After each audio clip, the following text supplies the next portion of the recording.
Gloria a Dios. Estamos hablando de una serie los martes. ¿Alguien recuerda el nombre?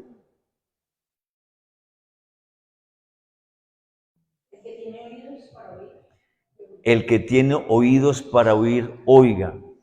Y basada en esta serie estamos viendo acerca de 7 peligros que nuestro Señor Jesús quiere prevenir en la iglesia, primeramente en Asia Menor.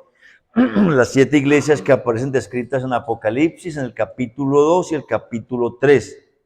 A ver, recuerden, hemos hablado ya de cuántas iglesias. ¿Cuántas? La primera llama Éfeso. ¿Alguien recuerda cuál peligro el Señor quiso prevenir a la iglesia de Éfeso para que no cayera? Dejar el primer amor. La semana pasada vimos acerca de la iglesia de Esmirna. ¿Y de qué peligro el Señor quiso prevenirles a ellos para que no cayeran?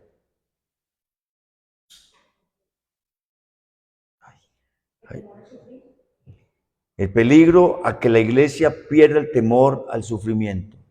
En la semana pasada fue un tiempo muy especial. Hoy vamos a mirar el tercer mensaje que el Señor Jesús le da a la iglesia de Pérgamo. Está en Apocalipsis capítulo número 2, verso 12 al 17. Apocalipsis 2, verso 12 al 17. Dice, y escribe al ángel de la iglesia en Pérgamo. ¿Qué le dice? El que tiene la espada aguda de 2 filos, dice esto: yo conozco tus obras y donde moras, donde está el trono de Satanás, pero retienes mi nombre y no has negado mi fe, ni aun en los días en que Antipas, mi testigo fiel, fue muerto entre vosotros, donde mora Satanás. Pero tengo unas pocas cosas contra ti, que tienes ahí a los que retienen la doctrina de Balaán, que enseñaba a Balac a poner tropiezo ante los hijos de Israel, a comer de cosas sacrificadas a los ídolos y a cometer fornicación. Y también tienes a los que retienen la doctrina de los nicolaitas, la que yo aborrezco. Por tanto, arrepiéntete. ¿A quién le dice el Señor que se arrepienta?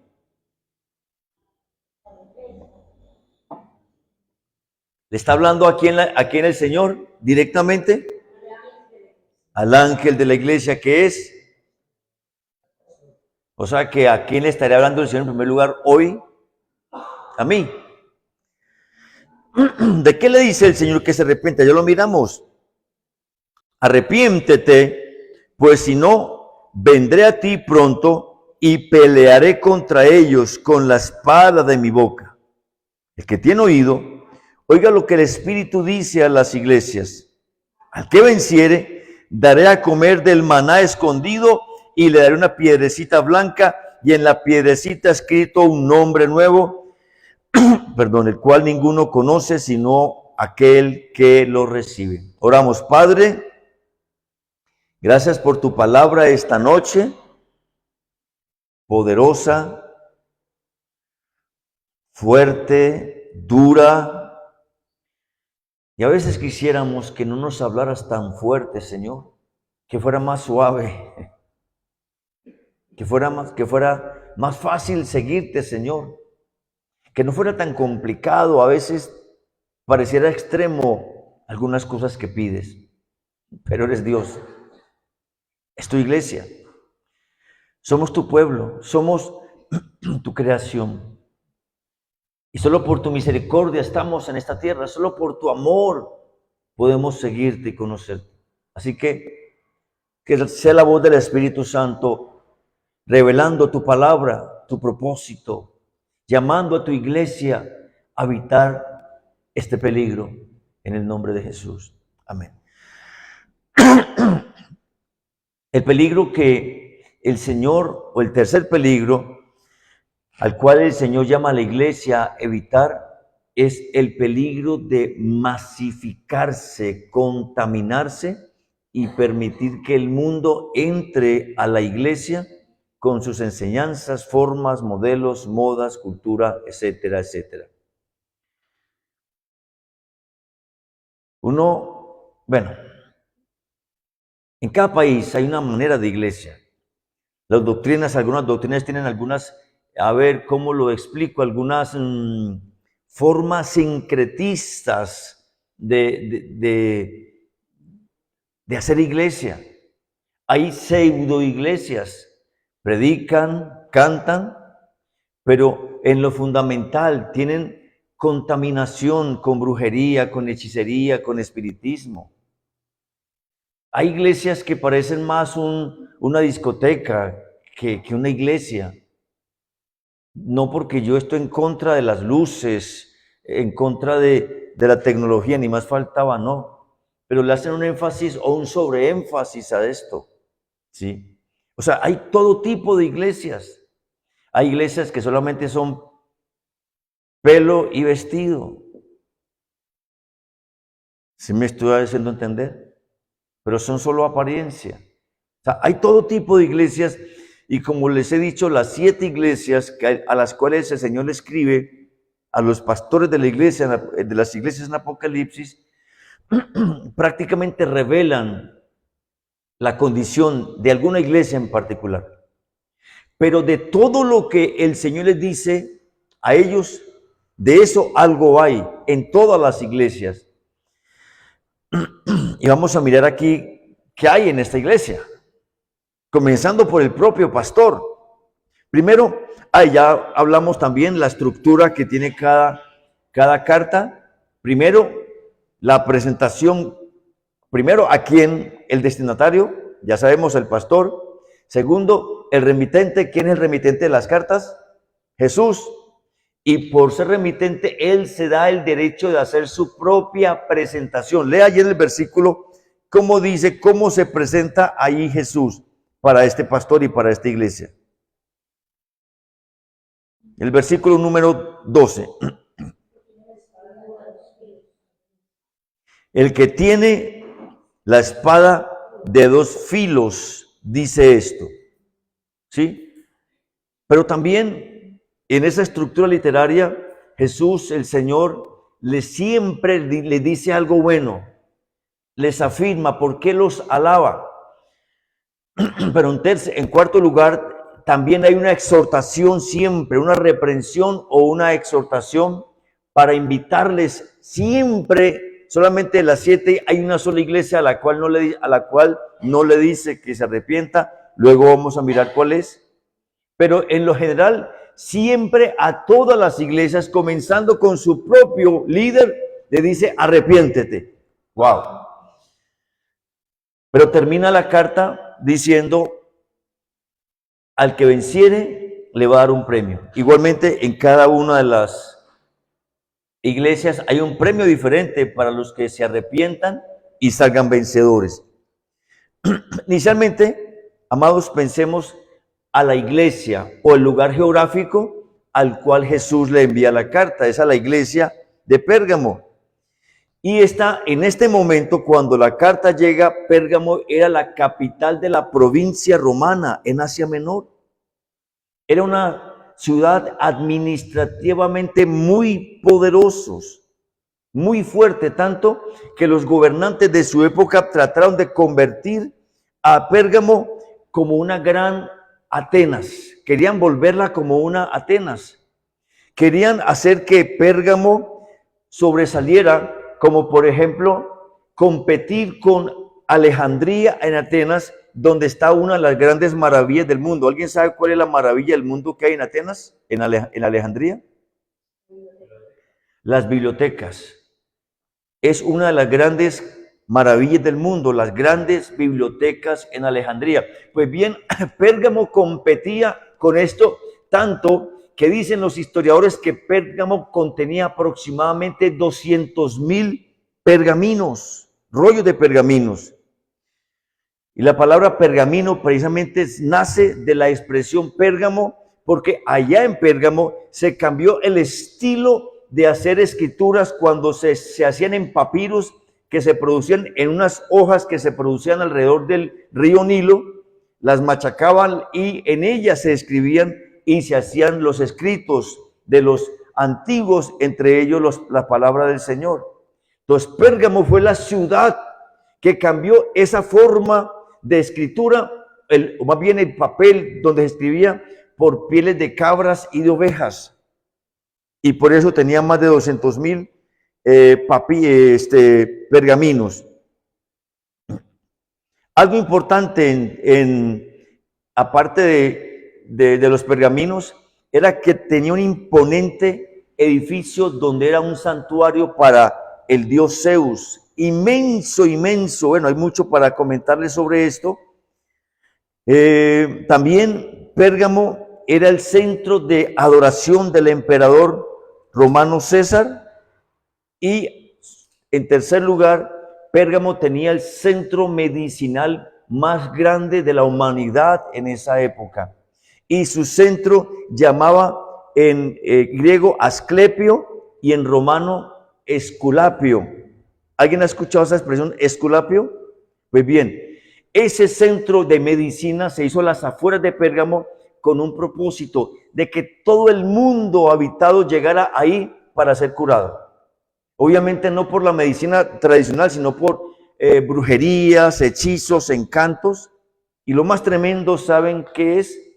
Que la imagen que predominaba en la altura de este templo era una serpiente, que es la misma que usted encuentra en las farmacias, droguerías y en la OMS. ¿Alguien sabe qué es la OMS?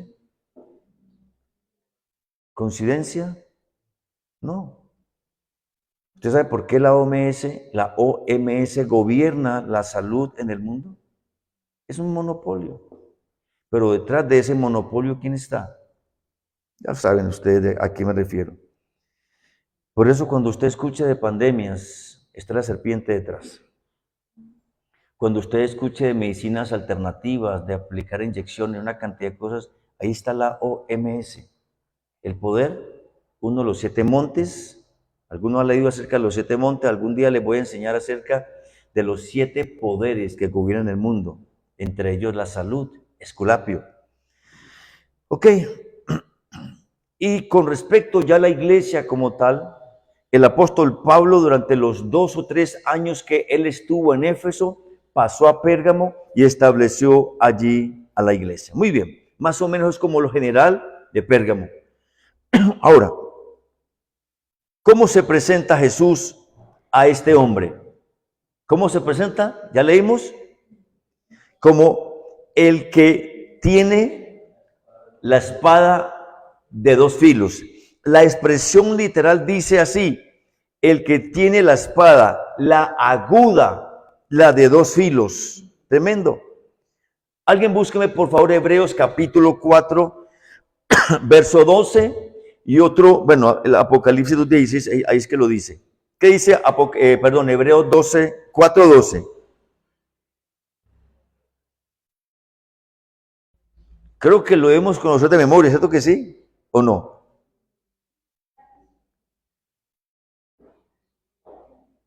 ¿Por qué qué?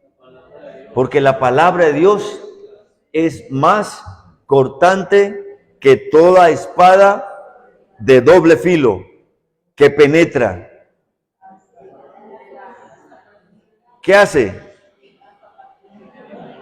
Penetra, hiere, redarguye, exhibe los pensamientos y las intenciones del corazón.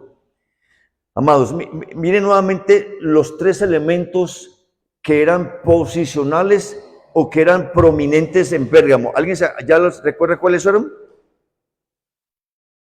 El templo, el gran templo a Zeus, el gran templo al conocimiento y adoración de César, y el gran templo a Esculapio. 3 de los montes que gobiernan la humanidad, ahí estaban 3.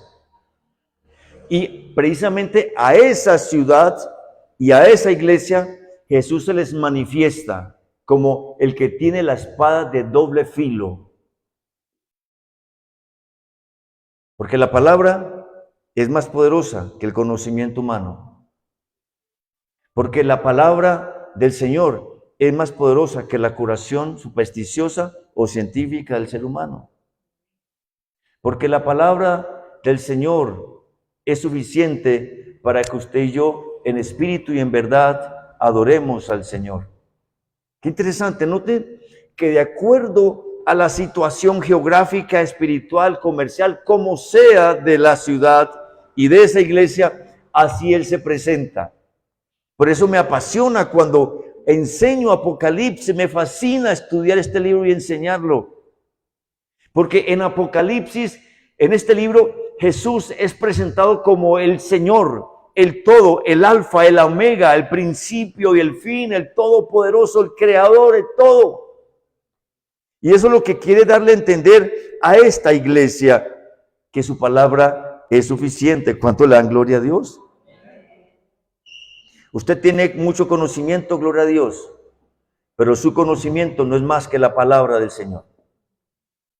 Tiene muchos títulos, tiene muchos dones, nada es superior a lo que el Señor dice en su palabra. Y entonces dentro de lo que Él dice, yo conozco tus obras, ya el mensaje con lo que alaba a este siervo de Dios. Yo conozco tus obras y dónde moras. ¿Dónde dice que mora? Oigan eso, donde está el trono de Satanás. Y aunque en esa ciudad dice el Señor que está el trono de Satanás, ese hombre retiene su nombre. Qué tremendo. Y no ha negado la fe. Y dice el Señor, aún y en los días en que Antipas, mi testigo fiel, fue muerto entre vosotros. Y repite, ¿dónde mora quién? Satanás. Qué tremendo. Entonces, cuando Jesús comienza diciendo, yo conozco tus obras y que moras donde está Satanás, donde Satanás tiene su trono, hay varias, de alguna forma, conceptos que pueden como responder por qué el Señor le está diciendo a este siervo en qué tipo de ciudad está viviendo, en qué tipo de ciudad y en qué tipo de lugar tiene la iglesia. Ya hablamos de los 3 centros o templos o grandes edificios, ¿verdad? El conocimiento, la religión y qué más, y la medicina. Impresionante. Y era tan fuerte la idolatría, la inmoralidad sexual, la hechicería, la prostitución idolátrica, era tan fuerte la parte comercial con la salud, era tan controlador esto, que habían unos principados desde la perspectiva de Jesús, donde Satanás había puesto su dominio. Y cuando uno revisa o hace pues un poquito de investigación de ciertos lugares en algunos países o ciudades, hay definitivamente lugares donde la espiritualidad es más fuerte, donde hay mayor lugar de mayores centros de brujería, de espiritismo. Hay ciudades donde de pronto hay iglesias satánicas. Ustedes sabían que en Quimbaya había una iglesia satánica que de todas partes del mundo venían a adorar, a hacer cultos, ritos, sacrificios, tanto de animales como de niños al diablo en Quimbaya. Bendito el nombre del Señor que fue quitada. Pero se la llevan para otra parte. Como hay 7 iglesias en Apocalipsis, hay 7 iglesias satánicas en el mundo. Y en cada ciudad o país donde hay una de estas iglesias es un centro de poder espiritual impresionante. Hay lugares donde el evangelio es muy fácil predicar, pero hay lugares donde predicar es muy duro. Uno de los aspectos por los cuales también Jesús puede estar diciendo donde está el trono de Satanás, porque fue exactamente en el tiempo donde la iglesia de Pérgamo comenzó a desarrollarse, cuando comenzó la tremenda persecución por 2 siglos y medio, la más cruenta persecución para los cristianos. Entonces puede ser que el Señor está pensando en todas esas cosas. Amados, sí es cierto. Yo creo que lo he mencionado más de una vez. La persecución que hay para muchos creyentes. ¿Algunos de ustedes se dieron cuenta cuánta gente mataron en Irán ahora días? ¿Se dieron cuenta cuántos de esos eran creyentes? ¿Ustedes escucharon o vieron en televisión cuántos cientos de miles de cristianos fueron asesinados en Nigeria? ¿Cuántas personas han sido exiliadas solamente por ser cristianos, sacadas de sus tierras, territorios? La iglesia primitiva nos da ejemplo de esto. Después de que Jesús resucitó y la iglesia primitiva comenzó a crecer en el primer siglo, se empezó una tremenda persecución contra el pueblo del Señor. Amados, esto no ha parado. O sea, no ha parado la persecución y la persecución no va a parar. Y el Señor exalta a este hombre diciéndole, ni aún en tiempos cuando el evangelio era tan complicado, cuando la persecución era tan voraz, negaste mi fe. Es cierto. En estos días leí un artículo de unos hermanos en Irán, 7 hombres que delante de sus hijos y esposas les prendieron fuego por no haber negado a Jesucristo. Vivos. Eso es real. ¿Quién cree que está detrás de todo esto? Obviamente, usted sabe quién. Pero ¿saben qué es lo paradójico y emocionante? Que mientras más perseguida sea la iglesia, más crece y se multiplica. ¿Amén? Pareciera que los cristianos necesitáramos el dolor. Pareciera que los cristianos, necesitáramos la persecución, el sufrimiento, para poder afirmarnos, para poder determinar servirle al Señor y evidenciar quiénes es que realmente somos. Impresionante. Y tanto que Jesús le dice, no negaste mi fe, ni siquiera en los días en que mi siervo fiel, mi testigo fiel Antipas fue muerto. Si ustedes leen, por favor, alguien búsqueme Apocalipsis 1:5, otro busque Apocalipsis 3:14. Miremos cómo en la Biblia Jesús también se evidencia como el testigo fiel. ¿Alguien encontró Apocalipsis 1:5? Y de Jesucristo, el testigo fiel, el primogénito de los muertos y el soberano de los reyes de la tierra, al que nos amó y nos lavó de nuestros pecados con su sangre. ¿Y de Jesucristo quién? El testigo fiel. ¿Por qué dice testigo fiel? ¿Alguien entiende esa expresión? ¿Alguien entiende esa expresión testigo fiel? Usted podrá decir, sí, pastor, yo soy fiel, yo vengo a la iglesia. ¿Sí o no, Santi? Sebas. Otro podrá decir, pastor, yo soy fiel, yo diezmo, yo muy juicioso. Otro podrá decir, no, pastor, yo soy fiel, yo estoy sirviendo al Señor. Otro podrá decir, pastor, yo soy fiel, yo soy líder de célula. Yo soy de grupo de alabanza, yo soy de multimedia, yo soy fiel. No está refiriéndose a esa fidelidad. La palabra testigo en el original es mártir. El mártir fiel. ¿Qué significa mártir fiel?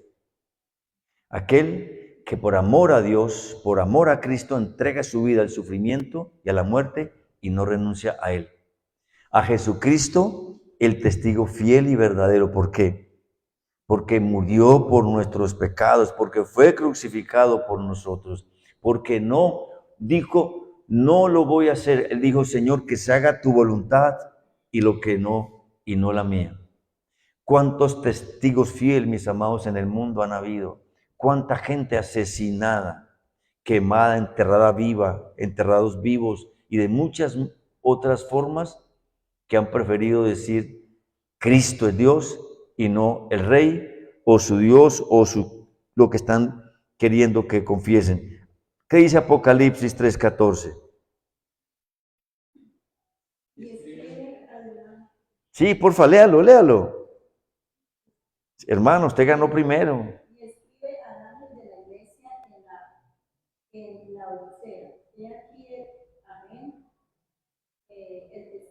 fiel y verdadero, principio de la creación de Dios, dice eso. Una vez más, ¿cómo se presenta Jesús? Como el testigo fiel.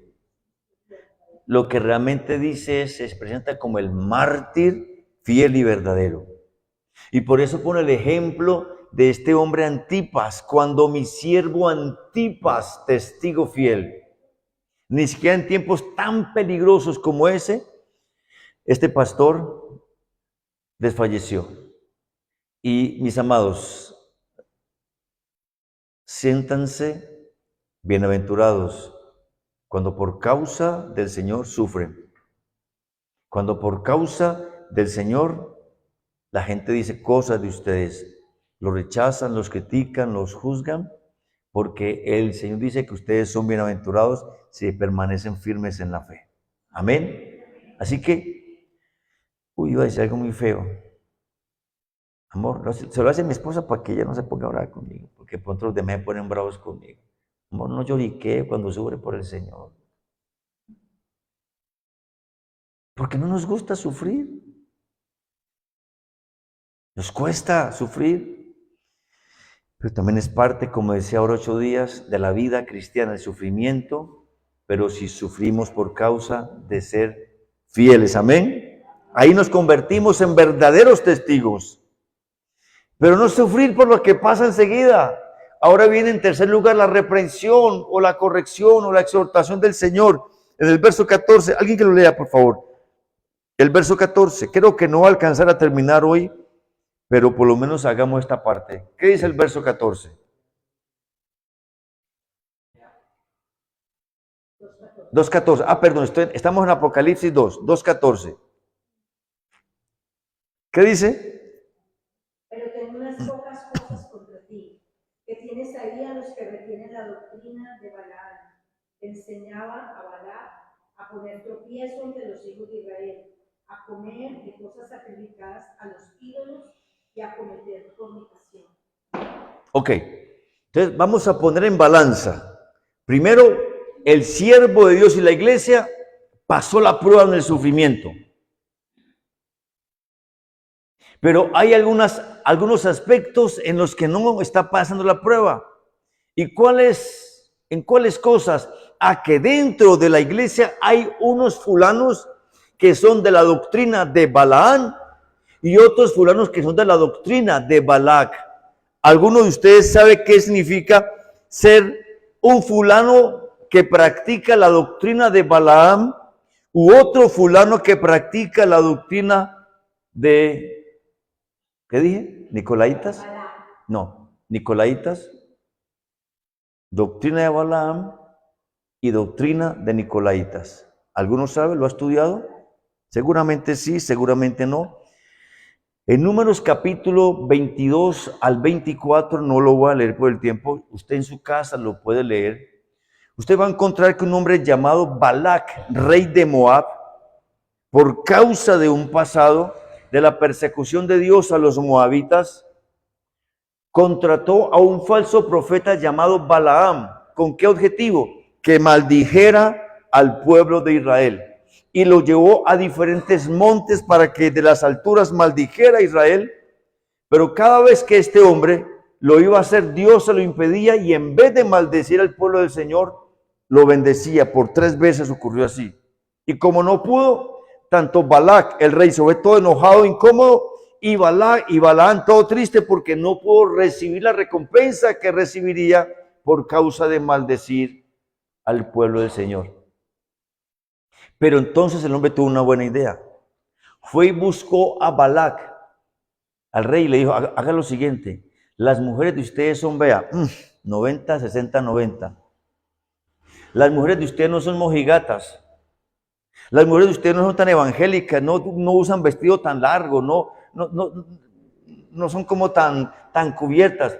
Mándele unas cuantas mujeres a esa gente para que conquisten a los muchachos, para que las vean, ¿cómo se dice? Moverse bien. ¿Cómo es que la mujer mueve así? Bueno, ella sabe.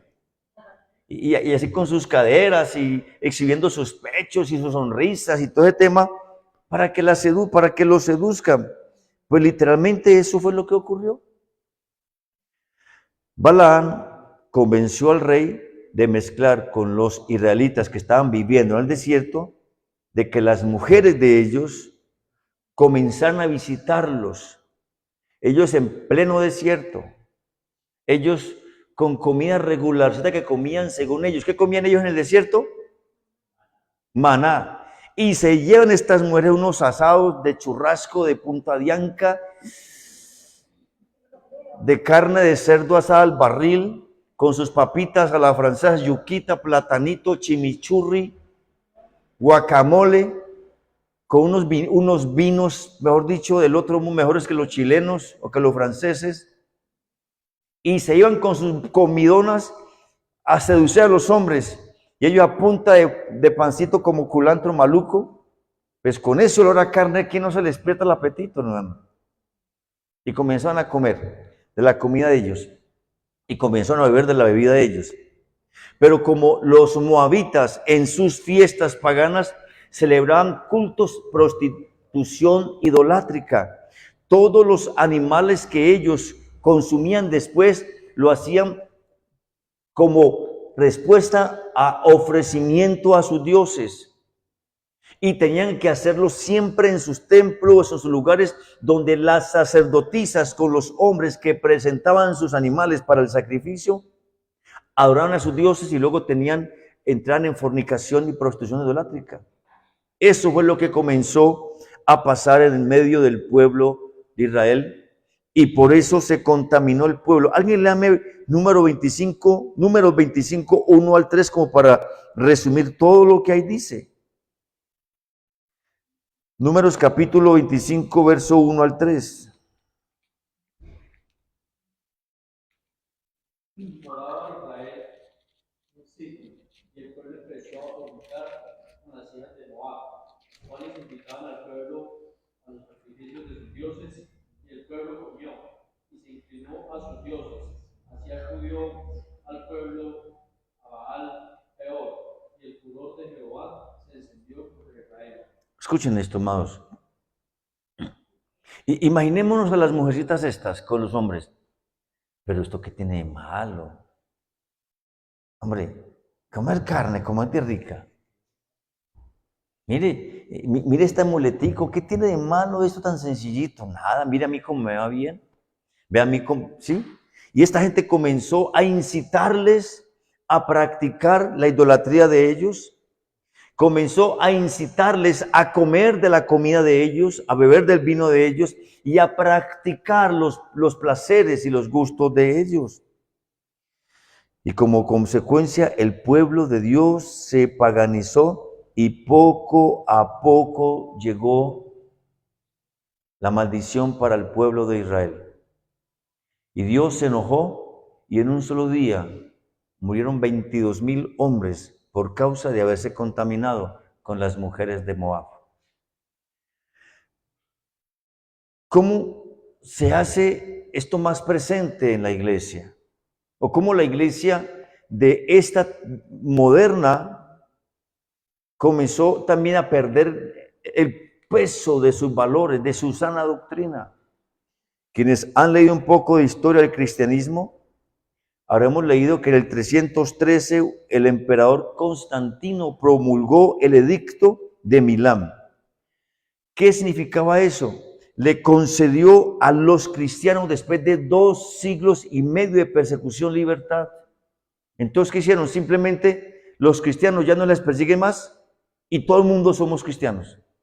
Todos los templos paganos ahora se volvieron templos para predicar la palabra de Dios y para orar a Dios. Los sacerdotes paganos ahora se hacen sacerdotes cristianos y los cristianos se mezclan con ellos.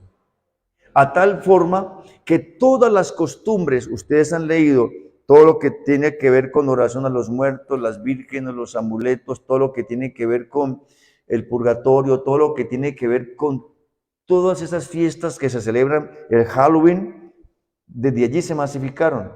Porque simplemente lo que Constantino hizo para que no hayan revueltas, para que no hayan guerras, todo el mundo es cristiano. ¿Qué le pasó a la iglesia? Se masificó, se contaminó, se perdió su verdadero valor. 1 Corintios capítulo 10, versos 6 al 8 dice: mas estas cosas sucedieron como ejemplos para nosotros, para que no codiciemos cosas malas como ellos codiciaron. Ni seáis idólatras como algunos de ellos, según está escrito, se sentó el pueblo a comer y a beber y se levantó a jugar. Ni forniquemos como algunos de ellos fornicaron y cayeron en un día. ¿Cuántos? Entonces, cuando a la iglesia de Pérgamo el Señor le dice, tengo contra ti que retienes a algunos que son de la doctrina de Balaam y la doctrina de los nicolaitas. ¿Qué es lo que en otras palabras está diciéndole el Señor al pastor de esa iglesia?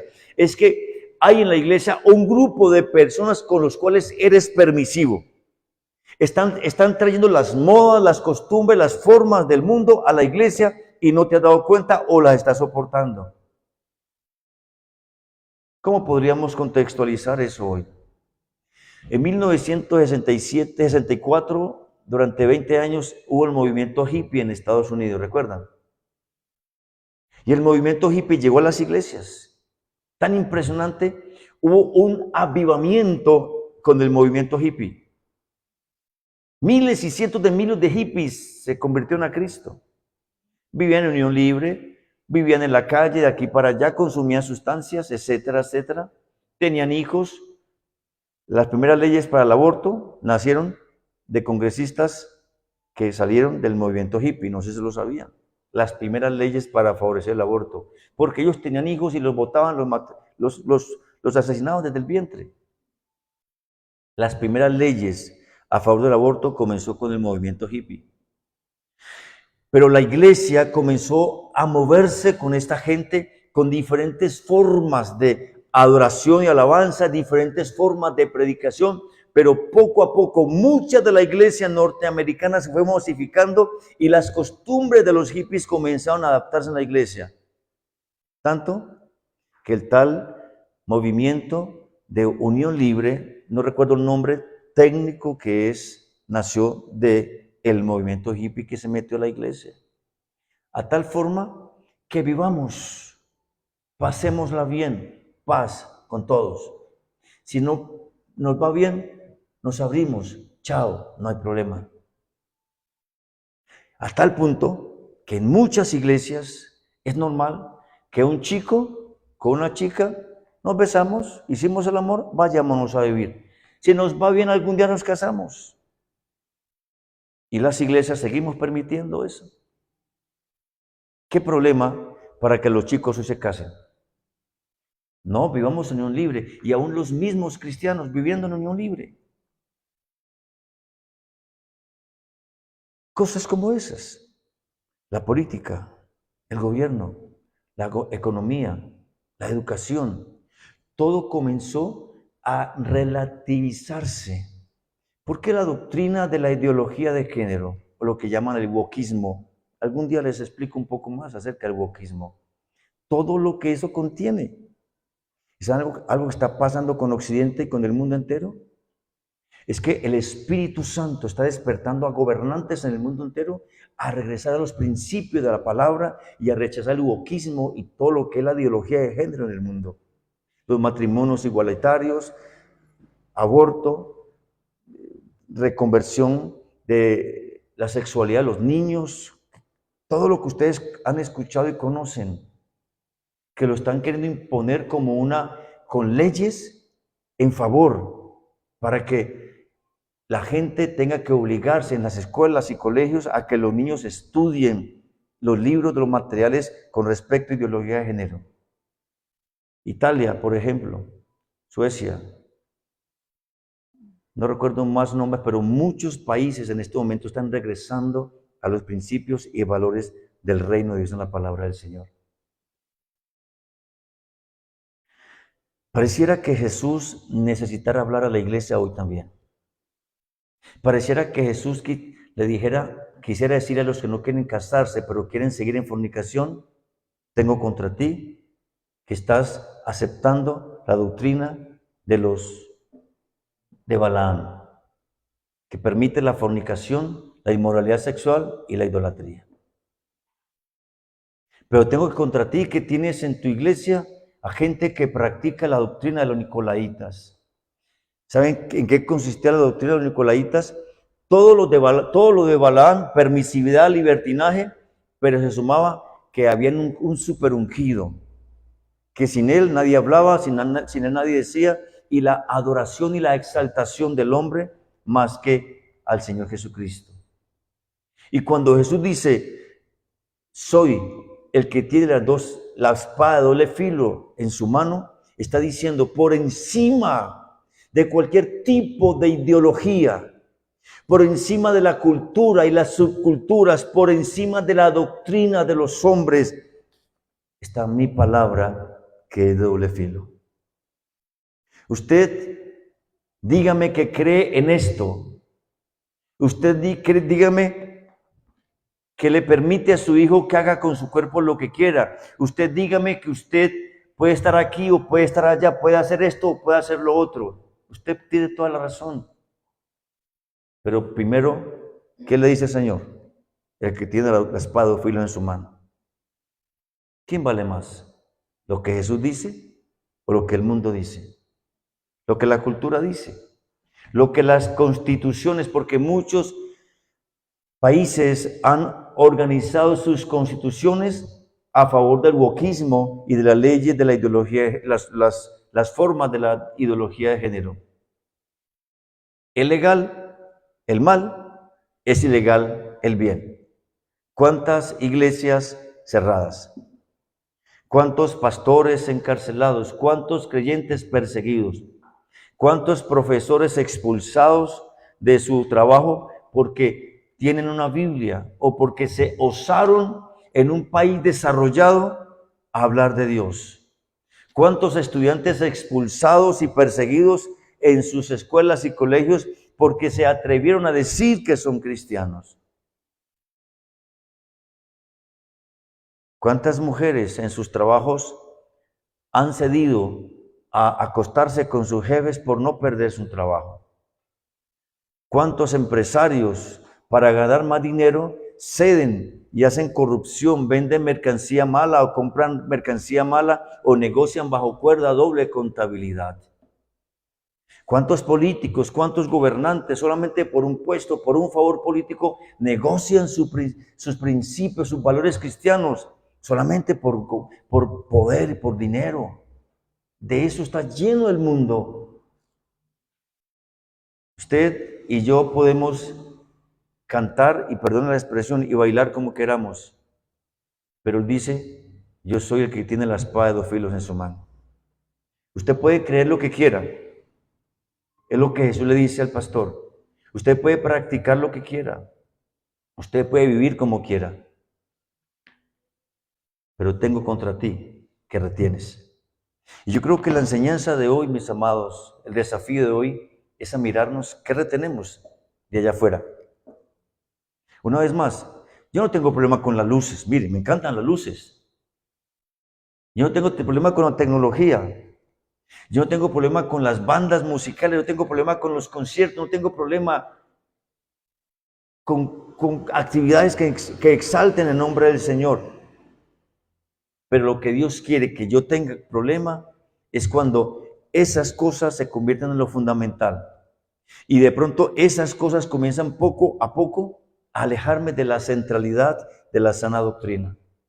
Y poco a poco comienzan a mezclarse en el comportamiento de la iglesia, comienzan a ser parte del ejercicio del diario vivir de la iglesia, a tal punto de que es normal. ¿Qué malo tiene una cervecita? Eso no es pecado. ¿Qué malo tiene entrar allá a la cantinita, al barcito? Mire, es muy, como dijo un hermanito hace mucho tiempo, pastor, pero es que estaba allá afuera, la música estaba adentro, yo estaba allá afuera tomando una cervecita con unos amigos, ¿qué tiene de malo? Yo le dije, no tiene nada de malo. Solamente que tu corazón se contamina con lo que hay ahí.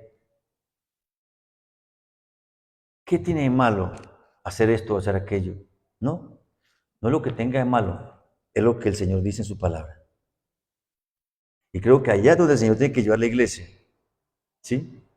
Y qué bonito que el Señor los exalta. Qué bueno, me gusta lo que estás haciendo.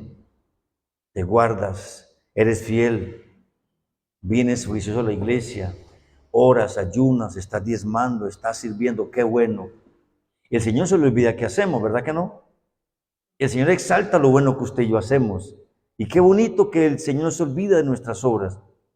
Pero nunca el Señor pondrá su espejo, su lupa ante su vida y la mía para decirnos de qué tienes o qué tenemos que arrepentirnos. ¿Por qué le dice? Eso lo diré la próxima semana. Arrepiéntete y si vences vas a recibir esto. Amén. ¿Qué tal si oramos, hermanos?